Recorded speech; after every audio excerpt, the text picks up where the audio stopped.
बिना प्याज रसुण रे आपण तो भेज बहुत प्रकार बनाउछंती किंतु बिना प्याज रसुण रे आज आम नॉन भेज बनैबा गोटे को माछ को लेकिन बनैबाटा बहुत ही इजी मात्र 5 मिनिट रे बनिबो से पुणी आज आम नॉन भेज बनैबा।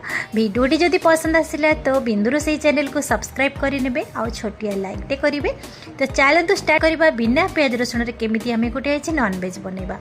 तो से मुझे गोटे पैन नहीं से 8 ରୁ 10 चामच सोरिष तेल नहीं एपटे आम कौ माछ को आम भलसे धोई से लुण हलदी गोले मुझे रखिदे। माछर ओजन ये 1 केजी प्राय पाखापाखि हम। एपटे आमर तेल बढ़िया से गरम हो गला। तो ये चलते माछ को भाजवा। ध्यान रखिए तेल को भलसे गरम होगा देवे कहीं तेल जदि गरम न हो माछ को आम जब भाजवा तो माछटी भांगार चांस रहिबो। से तेल को भलसे गरम होगा देवे तापर ही माछ भाजवा। आ गैस रो फ्लेम को हाई मीडियम रे रखिए। तो ये देखो हमारे माछ भजा सरीगला। माछटी गोल्डन कलर भलसे हो गला। तो ये आम कौन करवा गोटे प्लेट को काढ़ी नवा। से भाव में मुझे सबू माछ को एमती भाजी रखी। सेम पैन रे आम कौन करवा जी तेल अच्छी आम से तेल ही बनैबा। ये मुझे गोटे नहीं ग्राइंडिंग जार से मुझे नहीं अल्प किसी अदा 2 चम्मच नहीं जीरा अल्प किसी सुखिला लंका आपण राग अनुसार बेसी कम करें। ताको आम 4 ରୁ 5 चम्मच पानी देके भिजेबा। ता सहित गोटे टमाटो मु ऐड करिछि सबु मिसेकी देखंतु मुझे गोटे सुपर फाइन पेस्ट बनैछि।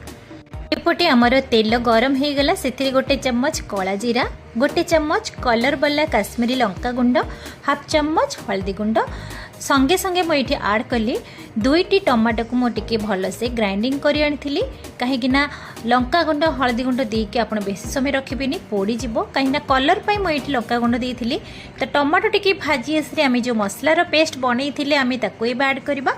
आ जार को धोईकी आम 2 ରୁ 3 चम्मच से पानी ऐड करवा। एबे आम स्वाद अनुसार लुण से ऐड करवा और भलसे कषिबा। एथिरे टमाटर भाग अधिक रही कहीं गोटे मसला सहित मु बाटी थी गोटे टमाटो आउ 2टी टमाटो को भलसे ग्राइंडिंग करके मु ऐड करी। तो ये मसला को भलसे फुटिया छाड़िबा। आ मसला रू जे पर्यंत तेल न छाड़ी आम कषिबा।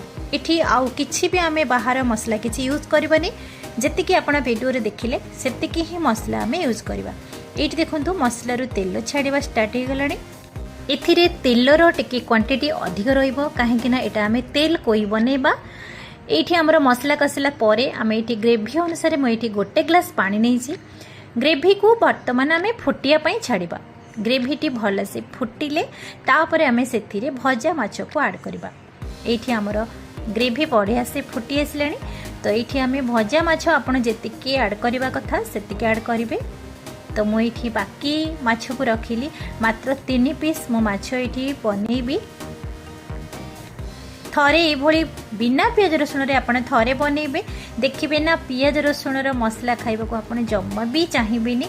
सबु बेले कहिबे कि आमे ए भली भाव में बनैबा 5 मिनिट रे बनैबो आउ बहुत ही टेस्टी बनैबो। तो माछ को ऐड कर सारा परे आमे टिके भलसे फुटै नबा। सेथिरे कंचा लंका टिके ऐड करबा कहीं कंचा लंकार तार टिके टेस्ट टिके भलो आसे। एबे आमे माछ को सिझिबा पई आमे 2 मिनिट ताको कवर करबा। 2 मिनिट परे एठी देखंतु केते सुंदर भाबरे हमर तेल कोई बनी गलानी। आ ग्रेवी भी धीरे धीरे बहलिया हेई आसीची। एठी आमे 2 चम्मच कंचा सोरिष तेल ऐड करबा कहीं तार आहुरी बास्ना टिके बहुत बढ़िया आसे आ तार टेस्टा भी बहुत ही 2 गुणा बढ़ी जाए। तो एबे चलतो प्लेट रे आमे माछ को सर्व करबा। देखंतु तेल कोई केते सुंदर भाबरे बनीची। वीडियो रे देखिकी आपण जानि परुथिबे तार कलर केमिति आसीची आ तार ग्रेवीटा भी केमिति आसीची। गरम गरम भात सहित तेल कोई जदि मिली गला ना तो आउ किछि भी दरकार पड़िबनी। पियाज रसुण मसला को खाई खाई जदि बोर हो गले आपण एई भली भाबरे बिना पियाज रसुण रे थरे बनांतु समस्त को खुआंतु देखिबे समस्ते पसंद करिवे। एथिरे आपण जदि चाहिबे भजा आलू किंबा किछि परिबा मध्य ऐड करि परिबे। आम ओडिया स्टाइल रो तेल कोई रेसिपी आपण मानको केमिति लागिला जदि भी पसंद आसीथिबो तो घरे निश्चित भाव में ट्राई करंतु समस्त को खुआंतु निजे भी खांतु। टेस्ट केमिति हेछि मते वीडियो रे कमेंट करंतु। वीडियो जदि भले लागिला सब्सक्राइब लाइक शेयर कमेंट करबा को जमा भी भूलिबेनी।